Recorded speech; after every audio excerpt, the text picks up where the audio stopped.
Okay, with this very discreet opening, we might as well start. My name is Matthias Risse. I'm the director of the Carr Center for Human Rights Policy.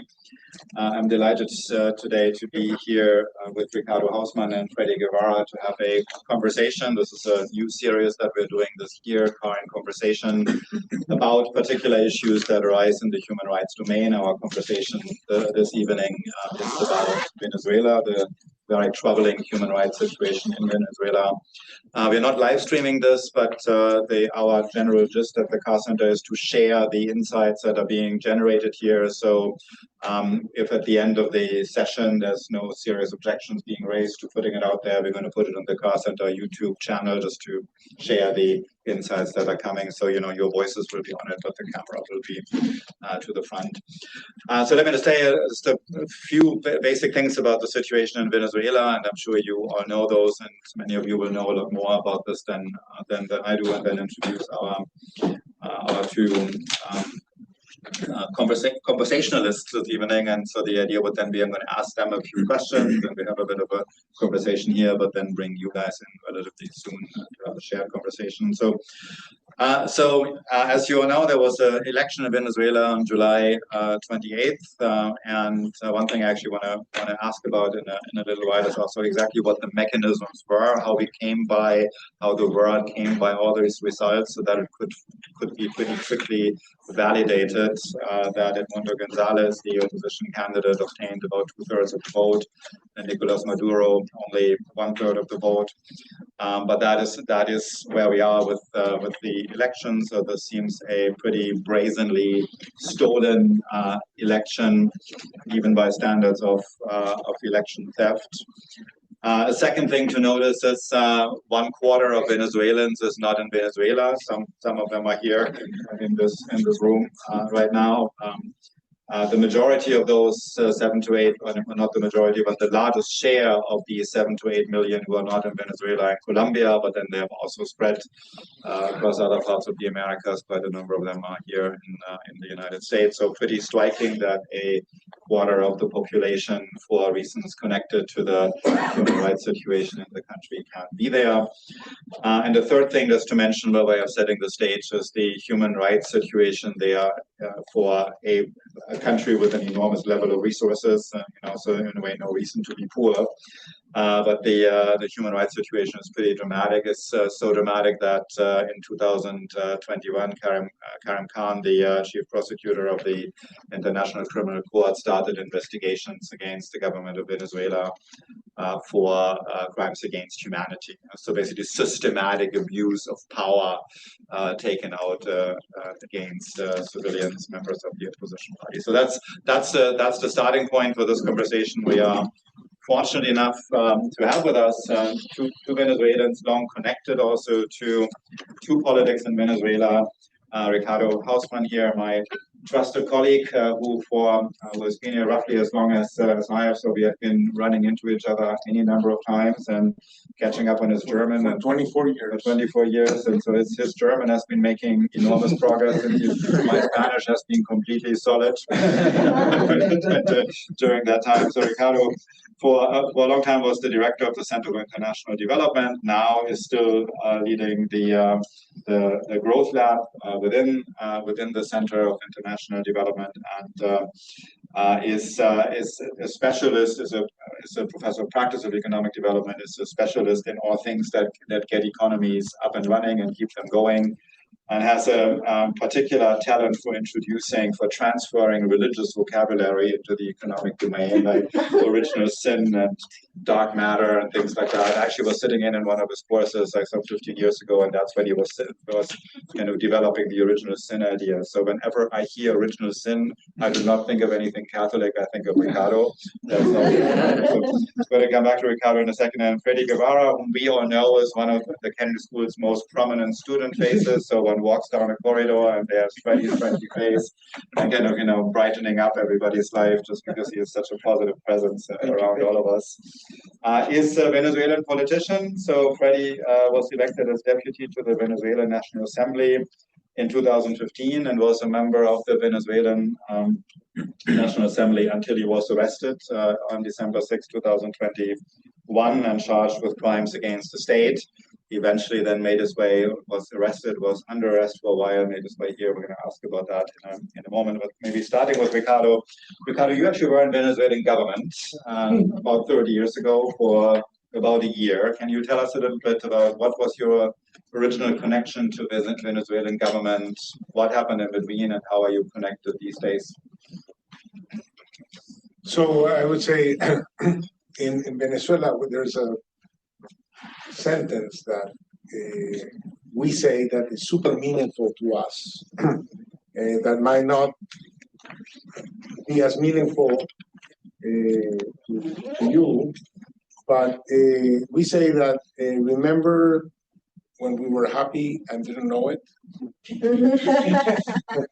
So humans live their current reality as as a drama, as a set of uncertainties, life going forward. You don't know where you're standing, what's going to happen, etc. But you're unaware of the good things that you have around you.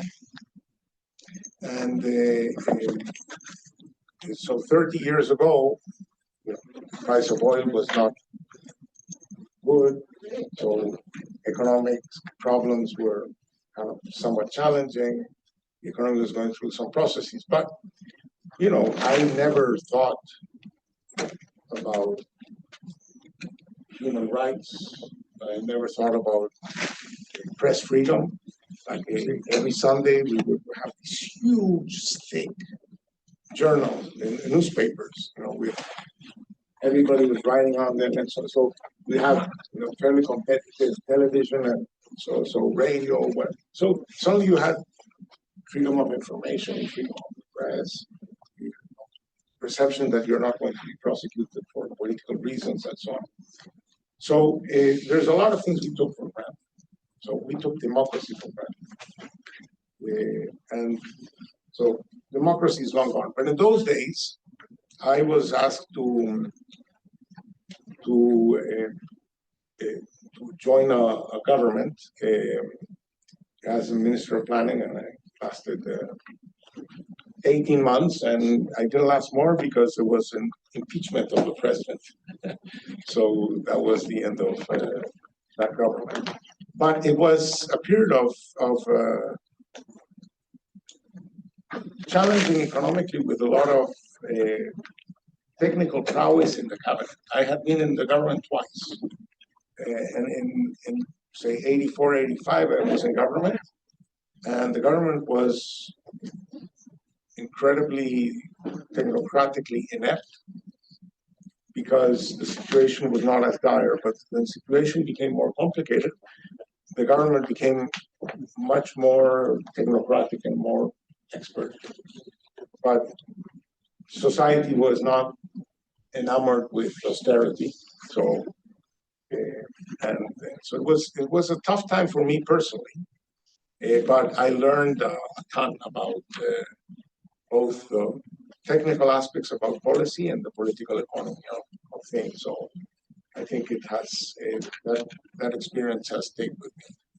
And I have, after that, I became the chief economist of the Inter-American Development Bank, and I created the research department. And from there, I came here. So my last job in Venezuela was as minister in 1993. I came here in February 94. So while I've been at Harvard, I've tried to maintain a presence in Venezuela. We had a program on Venezuela. We helped municipalities in 2010 deal with their security problems. We helped the National Assembly in 2015 come up with a national plan. We helped the Guaido government in 2019, think of its economic strategy as shadow government, and more recent. So I write about it. I'm persona non grata in Venezuela, which is something I pride myself of.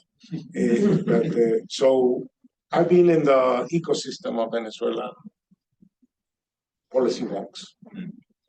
When was the last time that you actually were in Venezuela? 11 and a half years ago, because 11 years ago I wrote something that pissed off my roof. I see. So I haven't been able to go back since then. So that is then roughly, Freddie, when you entered the parliament, right? The National Assembly. Can you tell us a little bit, given the circumstances in Venezuela as they already were back then when you were elected, what brought you into politics and how did it end then in that with that arrest? No, it's very interesting because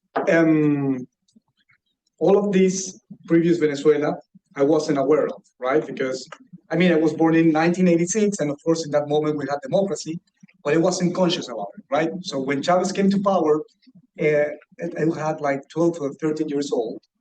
And that's when you start like a little bit like, trying to understand what's happening in politics and social and what's happening around you. So I would say that all my conscious life, I've been in a Venezuela that doesn't have democracy. And it's not only a Venezuela that they didn't have democracy, but it was also a Venezuela that disliked politics and politicians. Because sometimes I believe that we are like way behind. I mean, Venezuela way behind, like in comparison to the rest of the world. And sometimes I believe that we are the future of many countries. Because what is happening here and what is happening in many countries, when I mean like depolarization, distrust in the institutions, and populist leaders, and this type of thing started in Venezuela, way more earlier, way earlier. And this type of apathy, and also, so basically being a politician was a bad thing. There. I think Ricardo is one of the few. Ricardo is very humble. Ricardo is one of the most respected Venezuelans that exist, and he's one of the few people that have been in government that has good prestige. But usually if someone was in government, it was like, oh, he was corrupt, right at the end.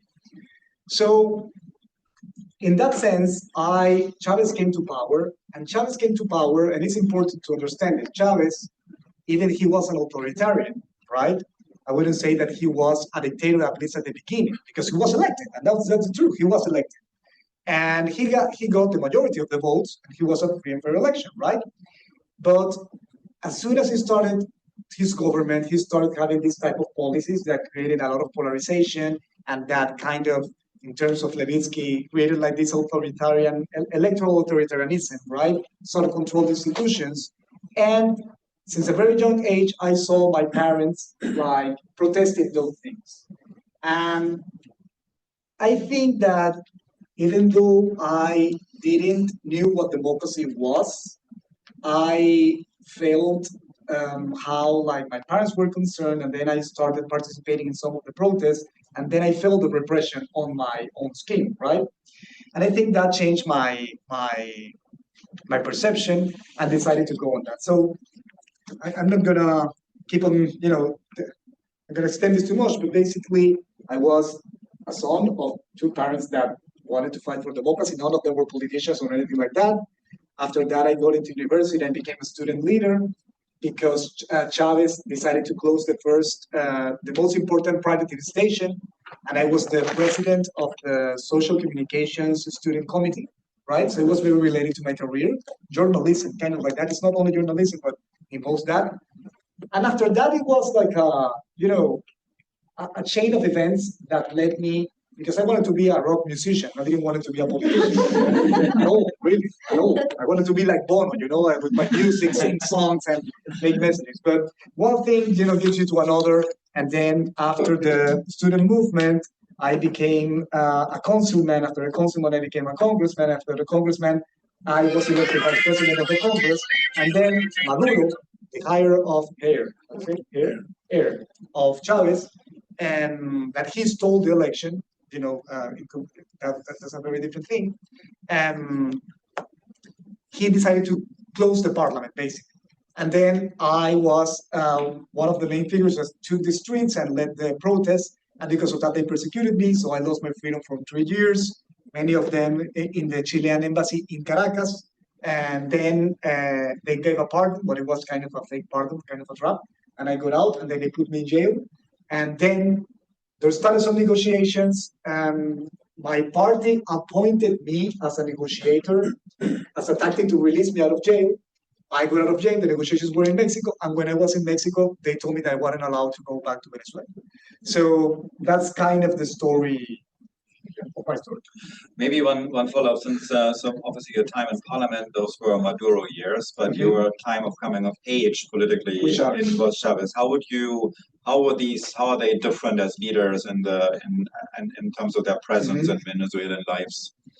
This is a tricky question in a way that it's very politically sensitive in Venezuela to try to defend Chavez somehow, and I'm going to be very clear. I oppose Chavez since the moment that I saw him, and I don't support any of him or what he represents, right? Still, I have to differentiate some things. I'm not talking about his qualities, because maybe he was more evil than Maduro. I don't know that. But he didn't require to do those things. He didn't need it to go to repression because he mainly had two important things that Maduro doesn't have. A lot of money.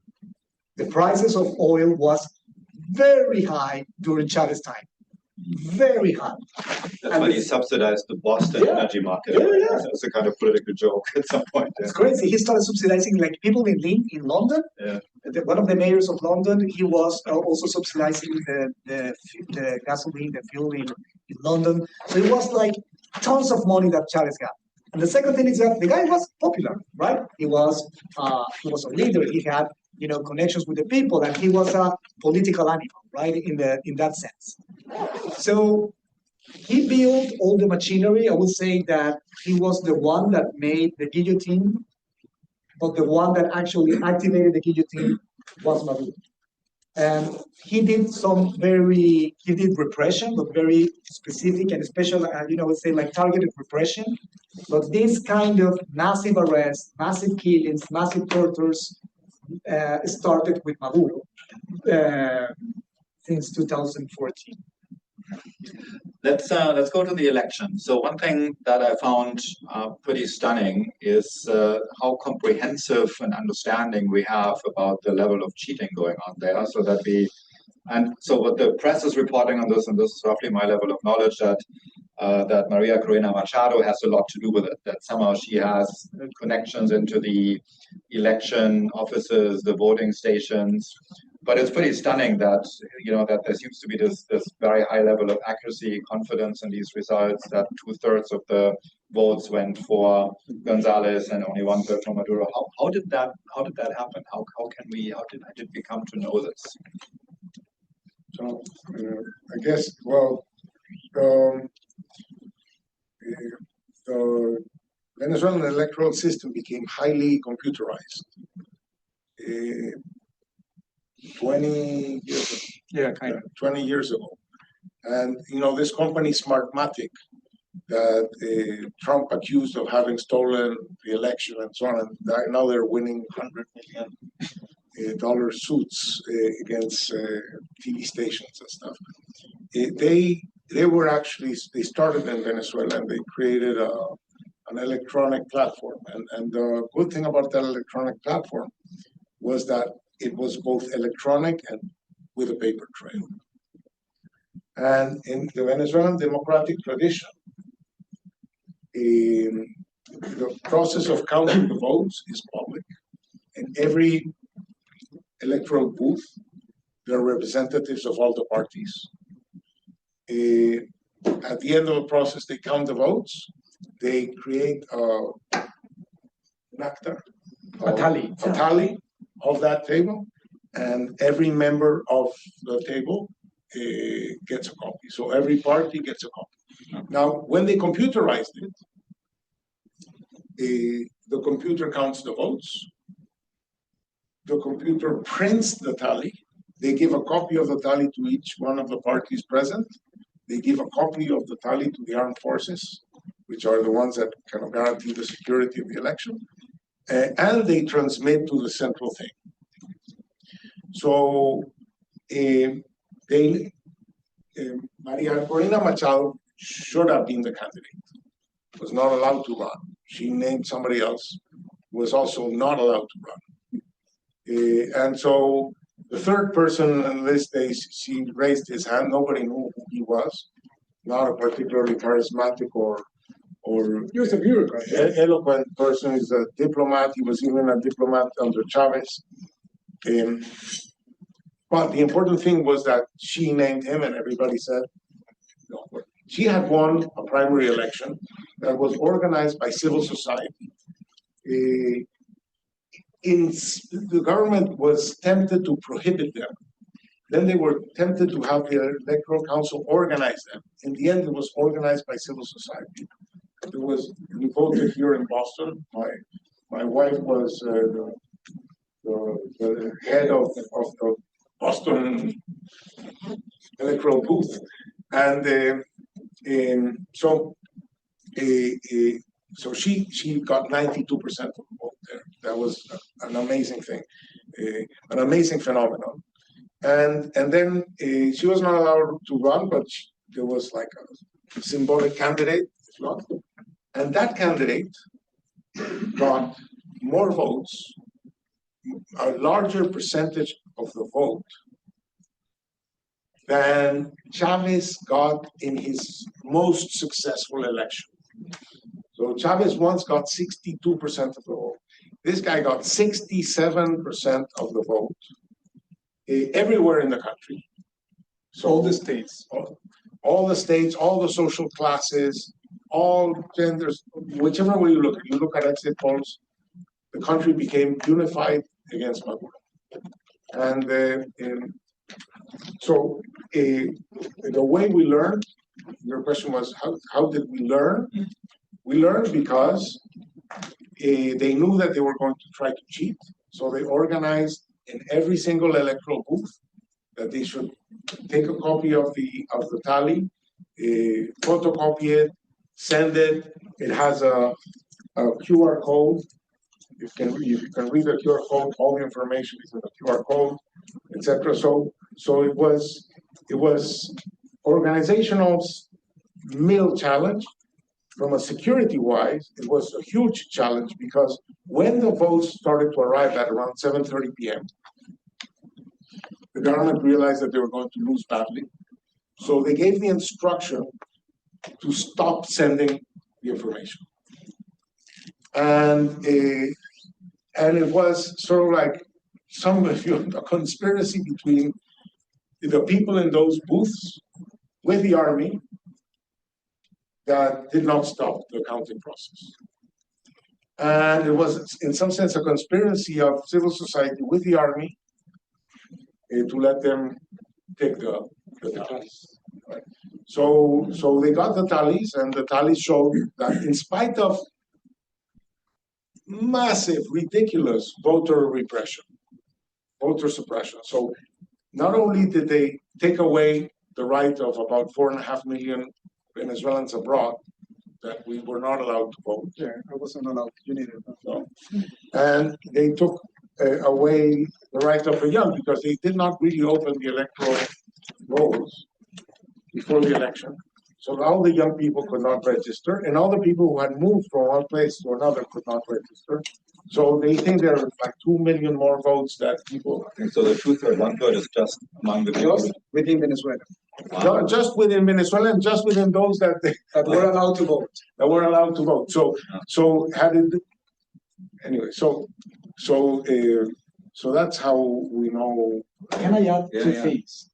Because when this description happens, you may have two questions. Like A, how is this a dictatorship that has such a robust electoral system, right? And B, if this was the case, why they took the chance to go to the election? So the first thing would be, using Levitsky's terminology, it wasn't, I would say that was more Chavez than Maduro. Maduro would say that was a full dictatorship, but an authoritarian electoralism. What does it mean? The problem of the election itself is not that you change the paper, it's that the conditions that are surrounding the election aren't free. So, I mean, you can have let's say a race, right? Oh yes, you have the referee, and you have the track is amazing, and you have everything good, but you don't allow the competition to run. So it doesn't matter that the track is very nice and then the gun sounds very good with the referee and you have a nice screen if the competition is not allowed to run. So what Maduro and Chavez did is that they only did it like twice, like a change of numbers. Now in this election and in the last regional elections with one state that we actually had the tallies also, and they decided to say like, no, this wasn't the tallies, and we put some things in the Supreme Court, and of course we controlled the Supreme Court and nothing happened.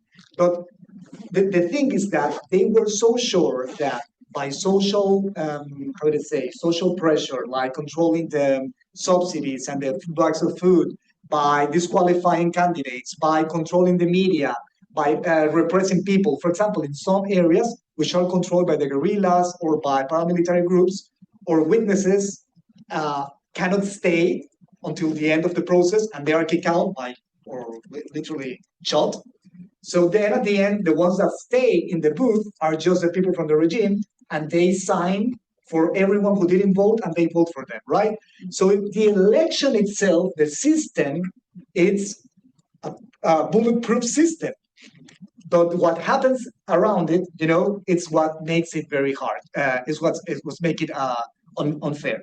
And that's the second question. So why, if this was the case, they allowed this to happen? So we have some hypotheses because they were also surprised, right? They were also surprised. That's the main thing.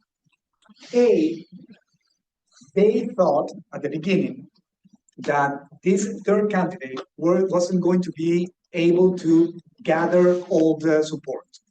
They didn't thought, because it's very hard to transfer the votes directly from one person to the other. But really in Venezuela, people are voting more against Maduro because it's like he represents everything that people doesn't want, right? So that happened first. Then they thought really, this happens a lot with a lot of dictatorships, like they got overconfidence.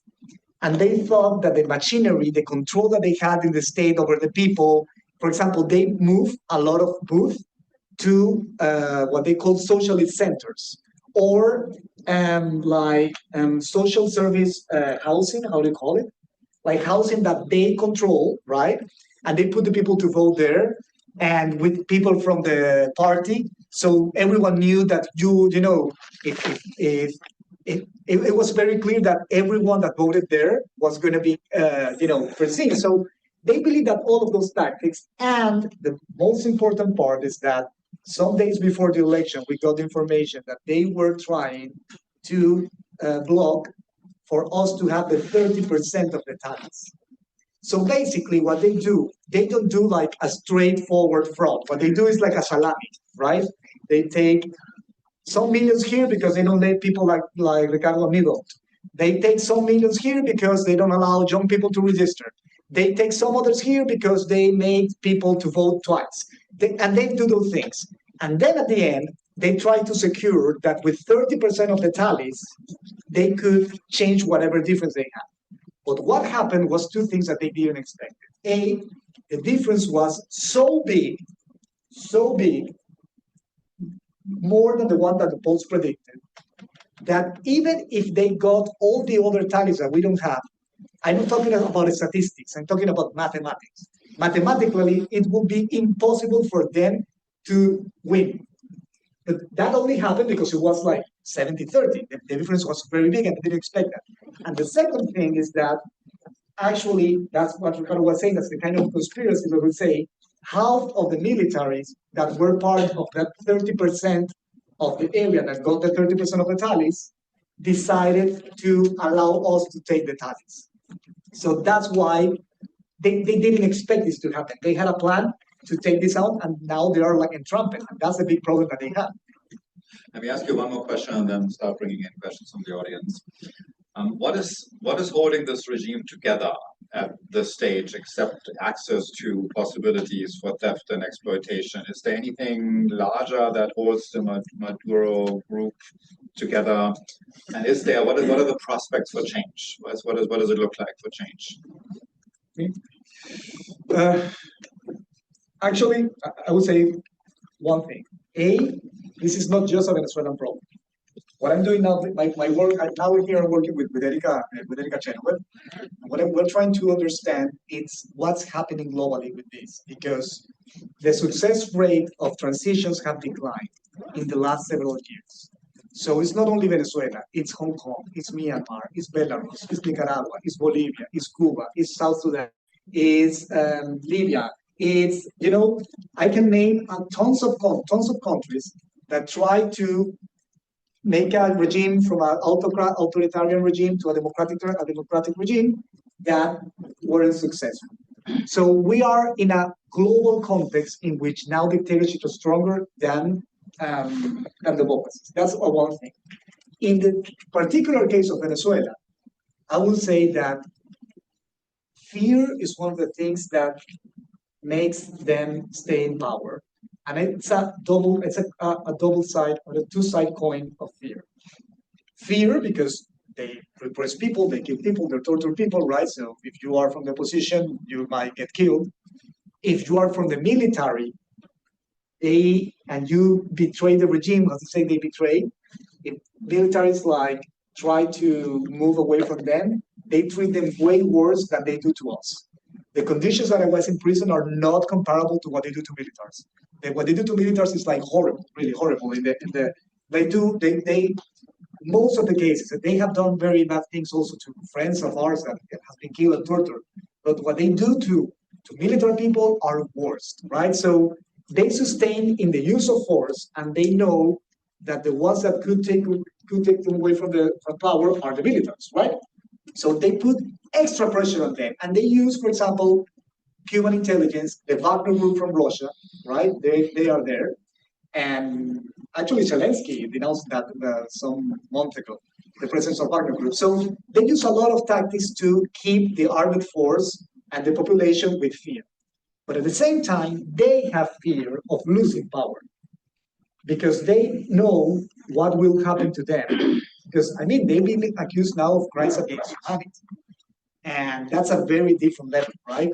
And we are in a different era in which also I think they know what happened to Pinochet, what happened to a lot of other dictators that they made a pact, but then some years later, they ended up also in jail. So I think they also fear that there's no way that they will have warranties to keep their money, status, or whatever if they leave power. Yeah. Let me say, it's interesting to mix why is it difficult to get out of here with how we got here. So you mentioned that 8 million Venezuelans, a quarter of the population, has left the country. You may ask, why the hell? Well, one of the reasons is that the economy collapsed. But the collapse of the economy is unseen anywhere in the world outside of wars, and bigger than most wars. For example, in the Second World War, German GDP fell 55%. In Venezuela, it fell 75%. So, and without any conflict. So, you can say, well, I understand, look, bombs here, all destruction. No. So it's worse than a war, right? So now you may ask yourself, how the hell an oil country with the largest oil reserves in the world, coming out of the biggest oil boom between 2004 and 2014, how the hell did you get a collapse like that? And the answer, if I were to answer it in human rights terms, I would say is first, you took away people's rights, people's economic rights. So, everything, you can't set prices, you can't invest, you can be expropriated, etc. So you take away economic rights. When you take away economic rights, society becomes paralyzed and dependent, right? So the economy stops working. And then you take away information rights, communication rights. I like to say that Venezuela is a society that doesn't know itself because there's no space for civil society to be analyzing your own problems. the country has been, I don't know, for the last 15 years without economic statistics. So I know more about any other country than I know about Venezuela because I know how to download their statistics. I know how to read the statistics. I can figure out what the hell is going on. It's very hard in Venezuela. Venezuela, to this day, I have a friend who goes every Thursday to the market to take pictures of prices. And we have a mechanism to take those pictures of prices to calculate a price index, a weekly price index for Venezuela, because there's no inflation indices. Now there are other people. So, but in that, with everything else. So you take away the capacity of society to be informed. I mean, it's amazing the repression. This electoral campaign happened without any TV station and without any radio station or without any newspaper printing the name Maria Corina Machado or Edmundo Gonzalez. Okay, completely off. You get closed down if you mention them. There was not even one TV ad, not even one TV ad, not even one. So you take informational rights away, and then you take political rights away. So when the society is going to hell, right? Society says, gee, I want to change course. So you take away the right to change course. So, you know, in this is your business, in journalism, they say that if it bleeds, it leads. And with human rights, we like, you know, death and imprisonment and so on. But there are all these other rights that in the Universal Declaration of Human Rights are at the end, that right 21 and 22 are at the very end. They never get primary billing. But I will tell you that it is the destruction of those human rights that never make it up to the news that led to this spectacular collapse of the economy that led to this situation of human rights that are much more visible. Reminds me very much of Amartya Sen's development is freedom, right? In a way, the reverse, right? So the point of Amartya Sen's that you know, development is freedom thesis is you bring about development. I mean, partly the point of development is to get people rights, but then also you bring about development by empowering people, right? By having economic rights, by being able to inform themselves, by having political rights. And basically what you are describing now is that Venezuela is a case in point by showing how to decline. Now everything declines if you don't have that.